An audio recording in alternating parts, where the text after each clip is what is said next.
Hello there. Thank you for inviting me into your eardrums. This is Sarah Wendell, not Kathleen Turner. I can understand why you might be confused. And this is episode number 518 of Smart Podcast Trashy Books. Before we get into who my guest is, and if you read the show notes, you know who the guest is. If you read the title, you know who the guest is. Let's address the not elephant in the room. What's wrong with me? I have COVID. It sucks. Get vaccinated for the love of God if you're not already vaccinated. I am vaccinated and boosted, and this is mean. I think I have BA5, and the B and the A stand for bad ass. That's what they stand for. I don't care what epidemiologists say. So badass 5, which is likely what I have, it's like strep.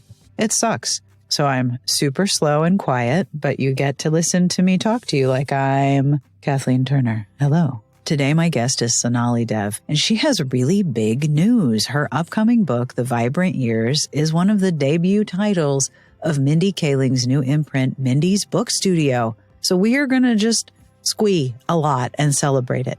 It's very, very cool. We also talk about Sonali's recent interview in Town and Country magazine and what she's working on. And she brought jokes. So we've got multiple bad jokes at the end of this episode because Sonali is the greatest. I will have links to all of the things that we are talking about in the show notes. Hello and thank you as always to our Patreon community. I am running out of energy, so I'm going to say a very heartfelt thank you. Thank you. Thank you for supporting the show. Thank you, Garlic Knitter. And thank you for listening. It is an honor to have you with me every week.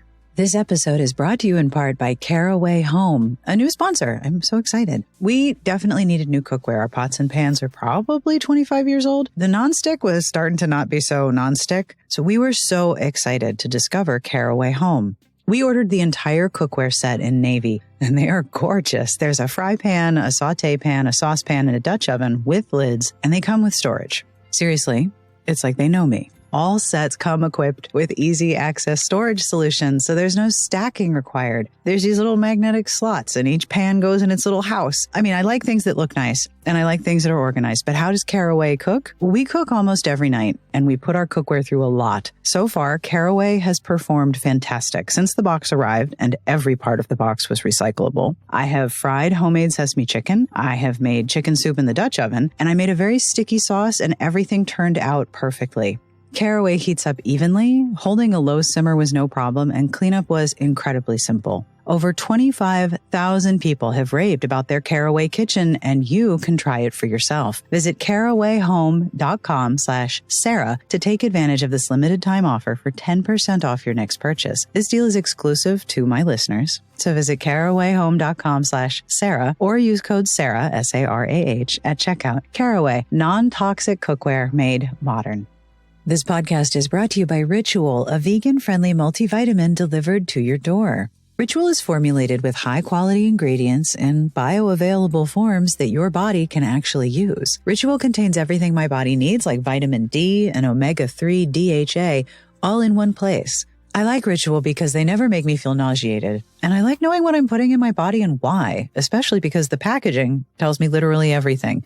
Their transparent supply chain details where each ingredient comes from and why it's in there. I do like a very nerdy vitamin.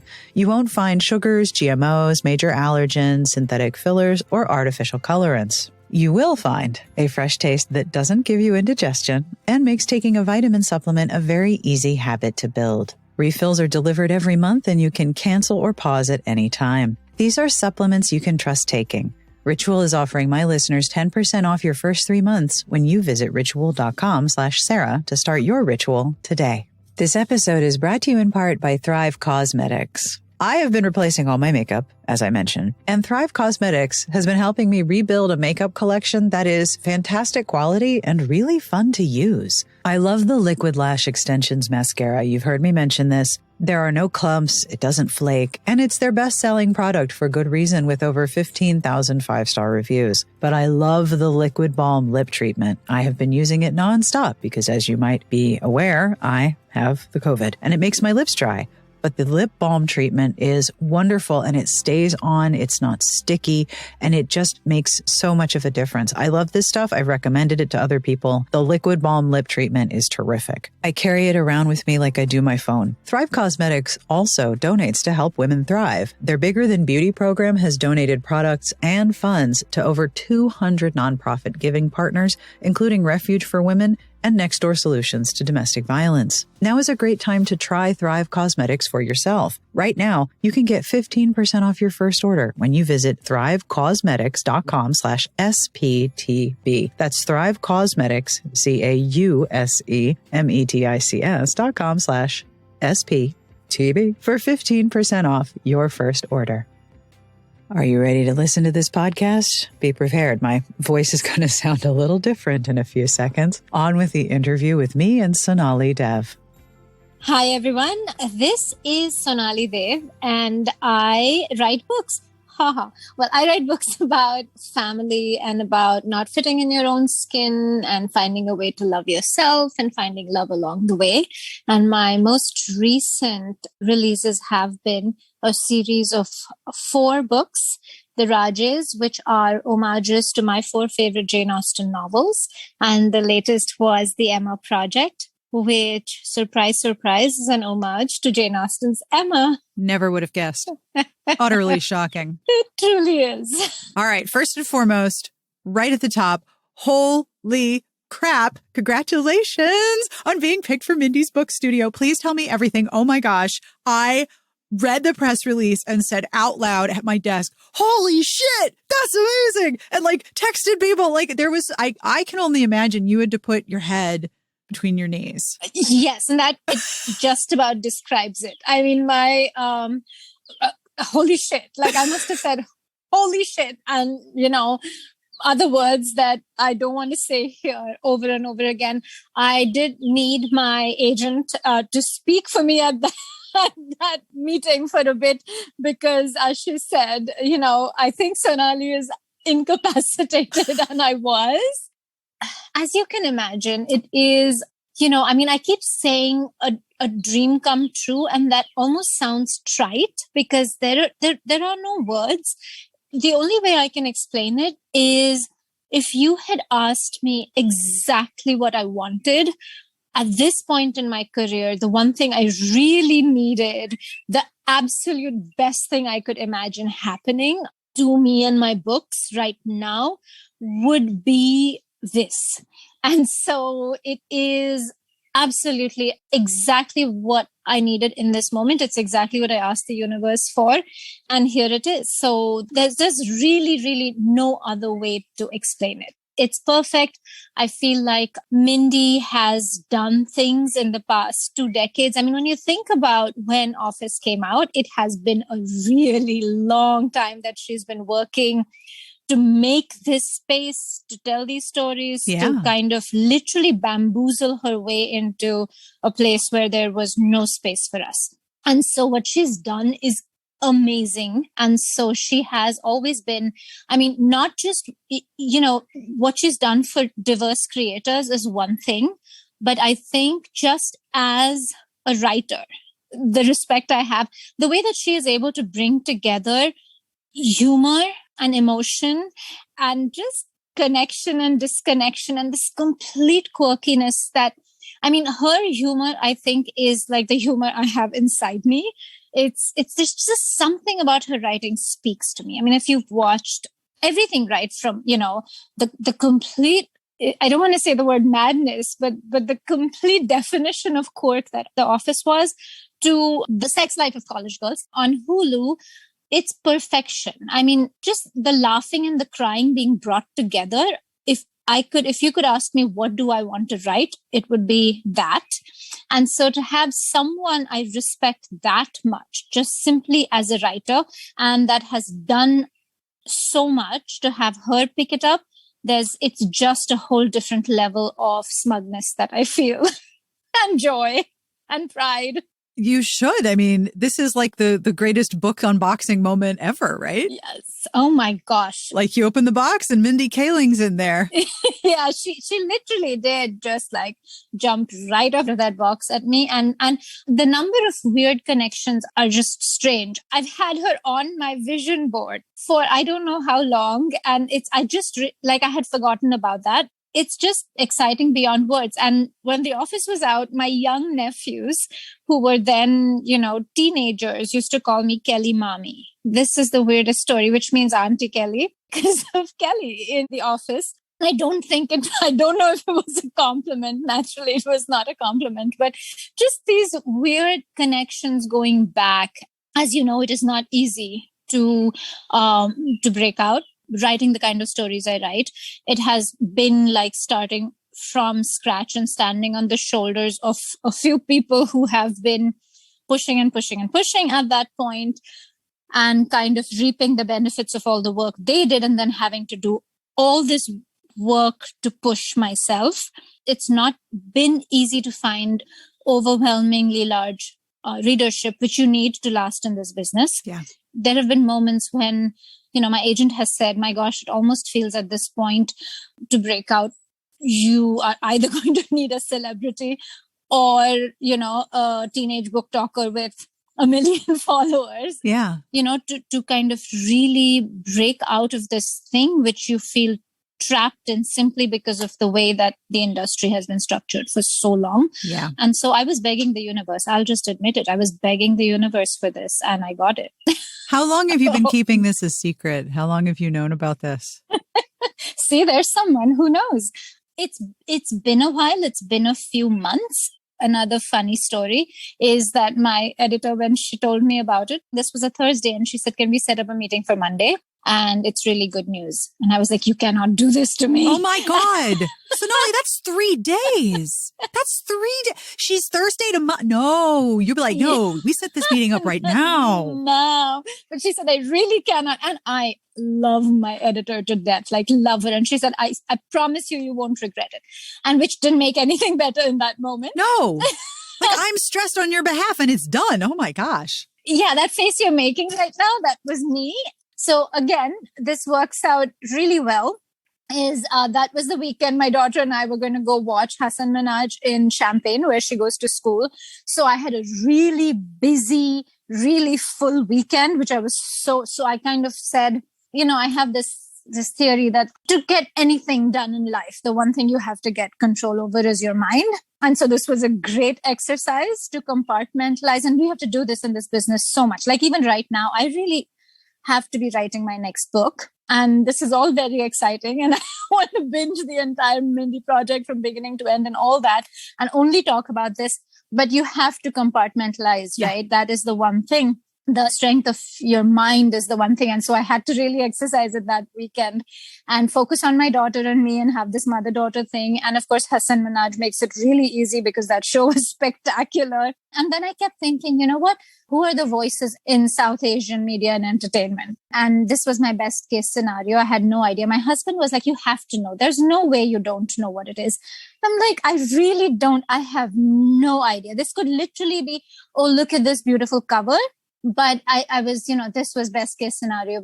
But people like Hassan Minhaj and Mindy, like just doing that at that weekend somehow was significant because I kept thinking he is another South Asian creator who has managed to create this completely authentic voice. Yeah. The voice of a South Asian writer and comic and entertainer.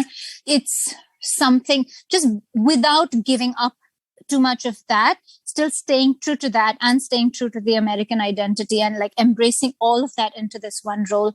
I think that that's what's so exciting about people who are in that space today. Oh, for sure. And so it was just this fantastic coming together of things. So what does this mean for the Vibrant Years?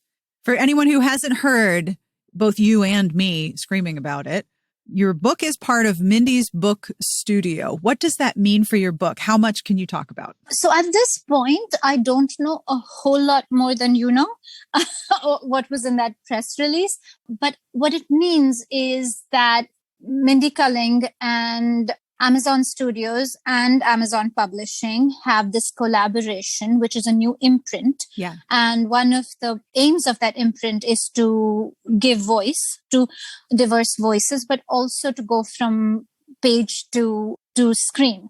And so it's this whole bunch of things coming together. What I know is that the first time my book cover was flashed at the world was in the hands of Mindy Kaling. So it kind of, right? Oh, my God. So that I'm hoping is a precursor to what that means for my book. So it means that she has handpicked it. And of course, in her words, and I cannot, I have to say this out loud because I haven't said this out loud yet because it has been so overwhelming, is that she absolutely loved it. Yes. And so to me, the most important thing is that she's behind it. And there are a lot of people listening when she speaks, which she has worked very hard for. And that goes behind the book. Also, the fact that it was this book at this particular moment when she was looking to launch this imprint, all of that is magic. And a lot of, I think, hard work. It's that thing about opportunity, hard work meeting opportunity, and the magic. I was just thinking, it was like what Seneca says, that luck is the intersection of opportunity and preparation. Absolutely. And and all that grinding. So that's as much as I know. I'm told over and over again that it's a very good thing. And I hope it is. What I really hope is, ideally, the trajectory, the push for marginalized creators and marginalized voices is a very steep hill in publishing still. The channels are white. The production team, a lot of them are white. Everything through publishing is a very white-centered perspective. And so the trek to get through that process as a marginalized voice is very, very steep. It's like, the 10% grade on your treadmill. You're like, this is ridiculous. Why am I doing this? And what I would love is for that to be like, flat walk in the park for everybody. But what I really hope is that for Mindy's studio and all of the other imprints that are focused on elevating the voices of the marginalized is that the grade comes down so much that more people can walk up the hill and that your walk is a little easier. No doubt. And I always think of, so when you were making that hand to show the hill, and it actually is a rock wall. It feels like it has felt like that. So it's more like a total vertical, forget the treadmill. It's just a wall. Yeah. It's not even so much climbing it as, it's like when you're traveling in Switzerland, there are other parts of the world where they build the roads kind of, spiraling up hills, but they just blast through the hill.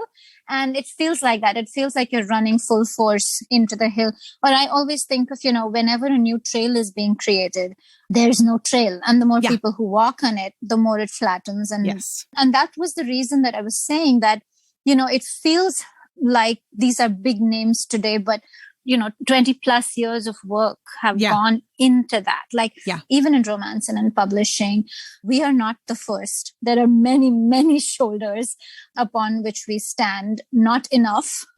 Like every once in a while, there'll be a new voice who'll say, oh, this is the first. And no, really, you're not. But there's something really painful about the fact that it feels to many people like you are, which proves the whole point. Yeah. There's this nice circular irony going on. I think that's the whole point, right? To have the path look the same for all of us. Yeah. So what are you most excited about? Is it the part where Mindy Kaling showed the whole world your cover for the first time?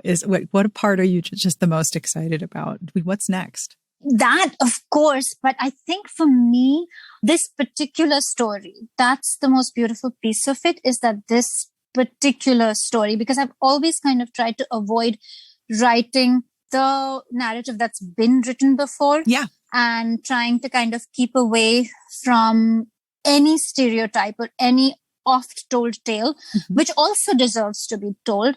But this particular story, I keep saying it's everything I believe about being a woman. It's the story of a hot 65-year-old Indian woman who feels like her life is just starting because she spent so much of it living for others and yet kind of espousing this thing about living her best life, and yet having lost huge chunks of her long ago and reclaiming that. And so it's about what that means. And, it's mothers-in-law and daughters-in-law and what we've been taught to believe about that, and granddaughters and grandmothers and what we've been taught about that.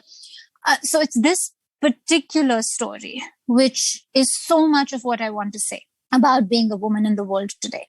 Not even just a brown woman, about just being a woman. And I know that I'm kind of narrowing it down to that one gender, but so much of the patriarchy rests on that construct, and then it harms all genders and it harms everything else. And I think, to me, if you ask me in terms of what I'm trying to do with my writing, that has been it. That, that's spotlighting the damage that's been done because of how our society is structured, thanks to the patriarchy and thanks to, the racial ladder, and thanks to all of those things, what that has meant to each one of us growing up. Yeah. The stories we've been told, the stories we've had to decondition, all of that is in this book for me. And then to have the power of someone like Mindy, who has addressed similar things, to be behind that, I think that's the true kind of, that's the piece that's really exciting me. Like, there is nothing that, you write books and then you're like, oh my gosh, everybody's going to read this, but this is a book that I cannot get enough people to read, I feel. Yeah. Because I feel like something will be found inside you. So what happens in the vibrant years? And have you talked to Mindy Kaling directly? Have you gotten to have a conversation with her yet? Not yet. So that is a thing I am truly, truly excited about. I've spoken to people who work with her, but I have not yet. It's all very nascent. I mean, we just announced it, and the superstitious, don't dream too big kind of strained person inside me keeps hoping that this, that this isn't just going to be another huge, big dream that will need several small steps to get over. But yeah, so I have great hopes. But no, I haven't, if that at least must happen. Yes. That's the thing my children are most excited about.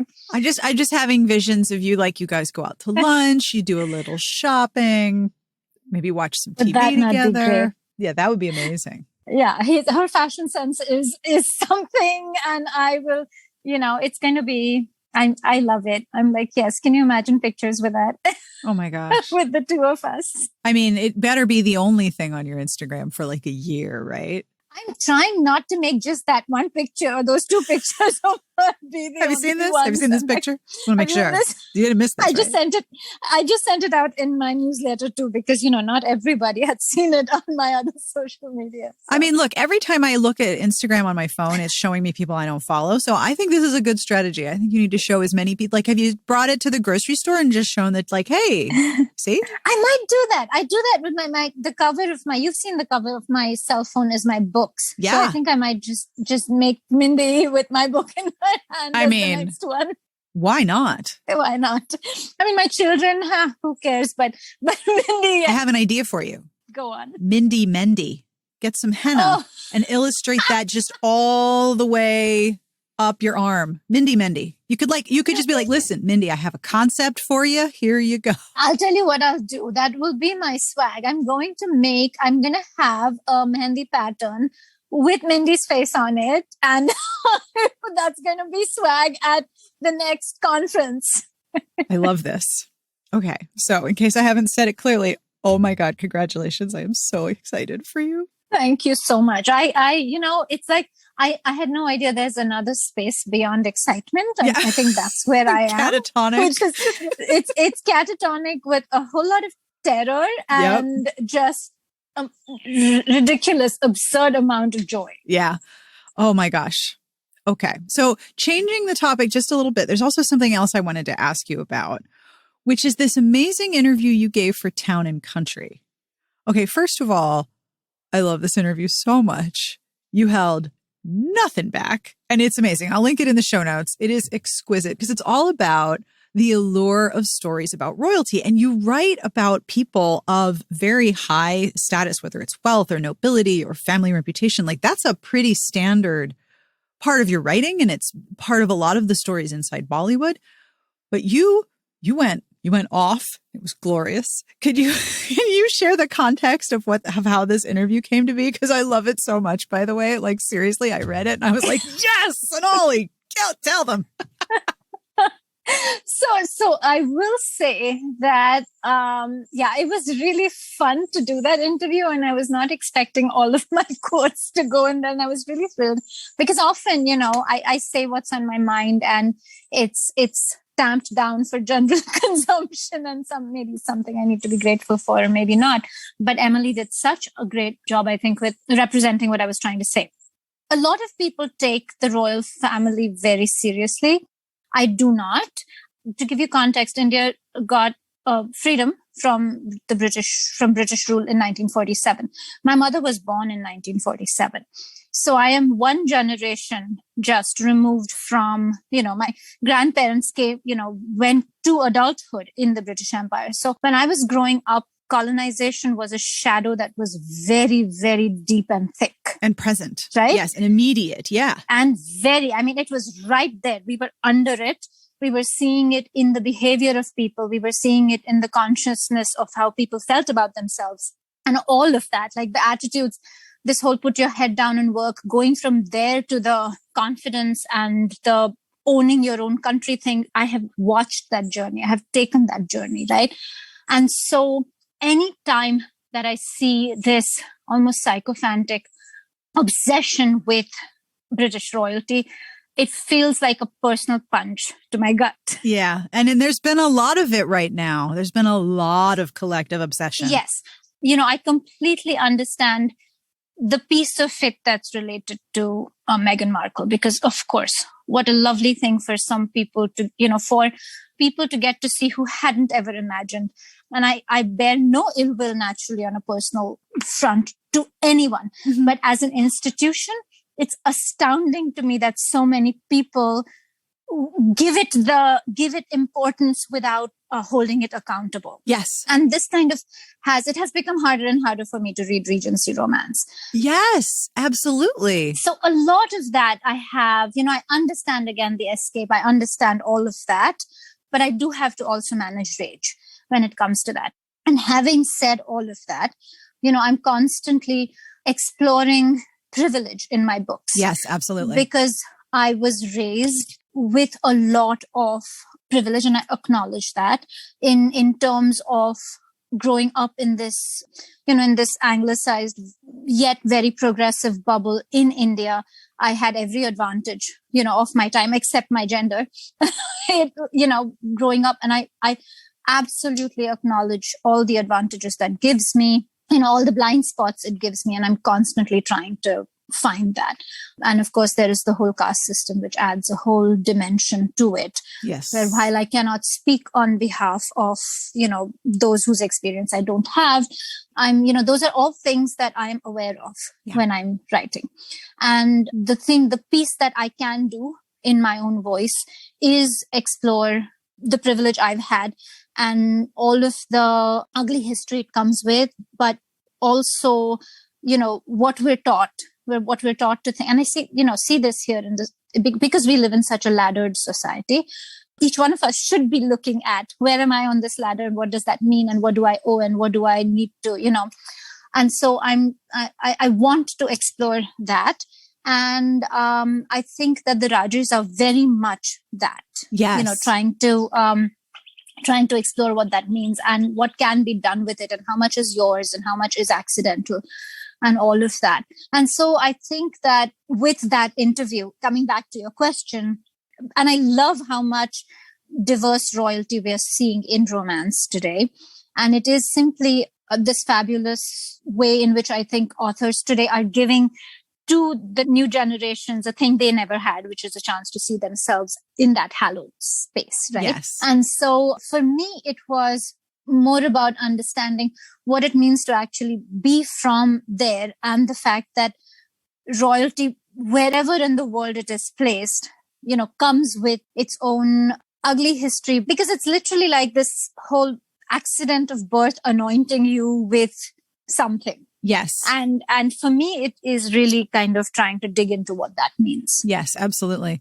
There's a journalist named Michael Hobbs who has talked about how, in his opinion, royalty and the concept of royalty is a human rights violation. Is he the guy whose book starts with the thing about Ireland being the neighbor? With clowns? No, I don't think that was him, but that was really good metaphor. Oh my gosh. Yes. And also your grandfather was killed by a clown. Yes, exactly. I was trying to explain to my children that we also learned in school reforms by colonizers and how much they did for us. And, even back then it was infuriating to me. And it just tells you that, this whole history is written by the victor thing. Yes. Is just so, it's pernicious. Its own ugly thing. Yes. What are you working on right now? Aside from calming your blood pressure, in anticipation of hanging out with Mindy Kaling, at Target. On a moment-to-moment basis. Yeah, I'm like, okay, think about something else. Just texting your pal Mindy. Yes. Someday. That's the next thing I'm asking the universe for. Yes. Mindy's number. Send me Mindy's number. I need to send emojis to Mindy Kaling, universe, please. Yes. Can you imagine? Oh gosh, I will text you the first time I do that. Please do. Oh Screenshot it to you. Oh my gosh. So the next thing, of course, all of this is happening when I just have a book out. It's been 3 weeks since the Emma project is out. Yes. Emma just came out. It just came out. And I have my next book due August 15th. Oh, piece of cake. Joy. And then this will come out November on Amazon and then December publicly. So yeah, it's going to be a really relaxed year. But I am working on the next book, which is also women's fiction. And it gets into female friendships in a way where they are a love story, where the breakups are life altering and heartbreaking in at least as much as romantic interests breaking your heart. And you know this, every one of us knows what female friendships are. They become part of you. Yeah. I feel almost more than any romantic relationship can ever be. I'm writing the story where a surrogacy arrangement gets in the way of friendship that is completely definitive to these women. And, we are 20 years down the line and kind of something is forcing us to go back and open up that knot of pain and loss. Yeah. And of course, there are these competitive aunts trying to get always get their sons' weddings to win the best wedding sangeet, which is the dances before the wedding. And so, it's this whole mishmash of joy and pain.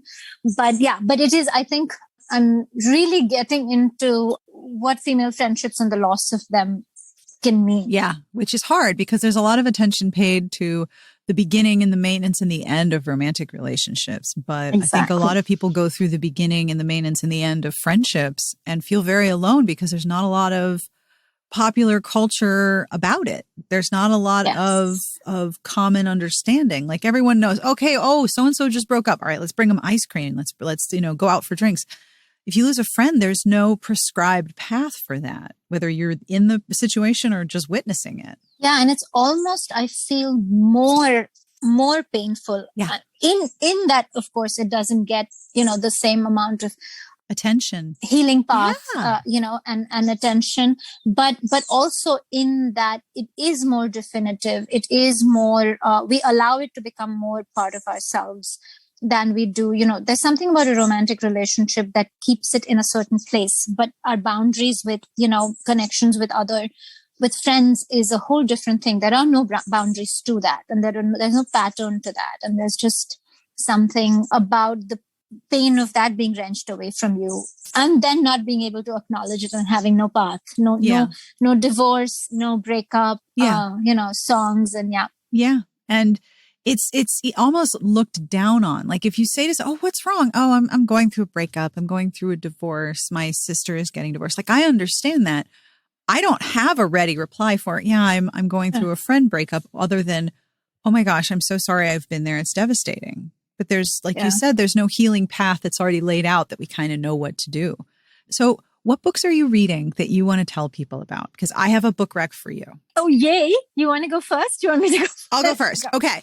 So I'm a total schmuck because this book isn't coming out for a while, but I'm pretty sure you could probably get a copy. Have you read Killers of a Certain Age by Deanna Raybourn? No, but I have heard from other people. Sonali, I read it in one day. I inhaled it. I started it on Friday night and I made my husband take my phone away because I was going to keep reading it. And then I just all day Saturday, I just finished it. It is so good. There are 4 women. They have been assassins their whole life. There's lots of murder. Like there's lots of killing on the page, I will say. But they are trained to go after the very, very worst through an extra governmental organization that originated with hunting down Nazis. So their original targets were Nazis after World War II. And then they started going after sex traffickers, drug traffickers, general shitful humans who remain, in the wind, who never get what's coming to them. So they're all 60. So there's 2 timelines. There's the parts of the story where you learn how they became trained and what their missions were. And then there's the current story where they are all 60. They're invited on this cruise as part of their retirement before they start collecting their pension. And they're on this cruise together and they realize that the organization they work for is trying to kill them. And they have to figure out who's trying to kill them and how to not get killed before they can solve the problem. And it is so good. It is. Wow. It is like a little rage cake of perfection. And the best thing is like what you were saying with the vibrant years. The book relies on a lot of common stereotypes about aging and relies on sexism as camouflage. And it's really good. I think you'll really like it. Oh my gosh, I cannot wait because it makes perfect sense, right? If you have done that kind of work for someone, you know too much. Yep. So you're done with, and in a beautiful metaphor, your purpose is over and aging kind of, is parallels that. I love it. I have to reach out and beg for it. So I've been all over the place with my reading. Yeah, me too. I just finished The Paper Palace, which I love the writing. It was just really gorgeous writing and something about unfurling a really complicated story. Yes. And for a debut, I mean, of course, it's the author is someone who is almost like, establishment in the publishing world, but it is her novel debut. So the confidence with which she does it was like a masterclass for me. It was just really beautiful writing. But I just finished Priscilla Oliveira's West Side Love Story. And I don't know, this is such a me thing, but I love the nice guy hero. Oh, me too. I love a responsible, that's the kind of man I love in real life. That's my catnip. Oh. And so, someone who, like we were saying, someone who needs to do the right thing, yet wants to follow his heart, puts family and people dependent on him before himself, all of that. But she just brings so much joy of a tightly knit family, there's themes of gentrification in San Antonio, Texas. It's really, I think it's her best yet. Wow. What else? There's another debut called The Candid Life of Meena Dev. And I always read it as Meena Dave, which is the Indian last name. And there's a play on that in the book itself. It's this young Indian woman, racially Indian, but she was adopted. So there's this whole interracial adoption thing going on. She was adopted by a white family, has never really had any connection with her, the culture of her birth parents. And she's this recluse, and this stranger leaves her an apartment in Boston. Ooh. And it's populated entirely by this motley crew of Indian aunties. And it's just this lovely exploration of identity of this person, kind of, of her falling headlong into her history, into this culture she has no, connection to. And of course, there's a delightful, handsome neighbor with the most adorable puppy. It's very, very well written and delightful by Namrata Patel. So I really, really am enjoying that. And I'm reading Barbara O'Neill's. This one's not out yet. It's called This Place of Wonder. And she's another person who I love her writing. It is just, every sentence is rich. There's just a few authors who are able to make like every sentence layered and rich and just a pleasure. It's like she's an artist and her words are paintings. Yep. It's just so beautiful. And this one really digs into addiction and infidelity, and also women supporting women, but also how we're pitted against each other. Yep. It's this whole by the weakness of men, and then we're taught it's our problem. And so this whole thing, it's this gorgeous tapestry. So I'm really loving that too. Wow. Thank you so much for doing this interview. Thank you so much for having me, Sarah. It's always a joy to speak to you, and always so much, when we're talking that I'm like, oh my gosh, there are people who get it. So that's always such a gift. Thank you. Thank you. Where can people find you if they wish to find you online? There's sonalidev.com, which, by the way, I'm working on updating. Oh, good luck. Been there. Not fun. Good luck. Oh, no. Oh, you're supposed to say it's going to be fine. It's going to be great, but it's a pain in the ass. Let's be real. It's a pain in the ass. I know. I'm going to say that this is going to be easy, and then I'll send you a text when it blows up in my face. But anyway, so sonalidev.com, still in its old state. And truly, I think I'm my most authentic self right now on social media, which is, in itself, which is an oxymoron, but I'm my most authentic self on Instagram. So it's probably the best place to follow me if you want to kind of know me. Perfect. And of course, I have a newsletter, which is, I think, fun because I do these 3 R's. Have I ever told you about them? It's a recipe, a recommendation, and a really bad joke from my family that shows up on my group chats. I end every episode of my show with a bad joke. So you're speaking all of my languages. Yes. Bad joke. I have one for you. Tell me. If kings sleep on a king mattress and queens sleep on a queen mattress, where does the prince sleep? Gosh. On the air mattress. I see. That's a good one. I love that. Isn't that's that just, oh, that's I also have another bad one for you if you'd like. I've never used this on the podcast. What is the difference between Dubai and Abu Dhabi? Oh gosh, tell me. People in Dubai do not like the Flintstones, but people in Abu Dhabi do. Oh no. Okay, that one, yes. That's terrible, right? That's terrible. I almost want my kids to be little again so I could Abu Dhabi do. Annoy them with that one. No, that's really mine. I might as well tell you the one that went out in my newsletter today that my brother actually for real sent me, and I'm like, are you serious? Like every one of his jokes is like, are you serious? So it's the husband asks his wife, why don't you tell me when you orgasm? And she says, because I don't like to call you at work. So that's the kind of bad jokes I get from my family, and you're welcome. Thank you. I shared them.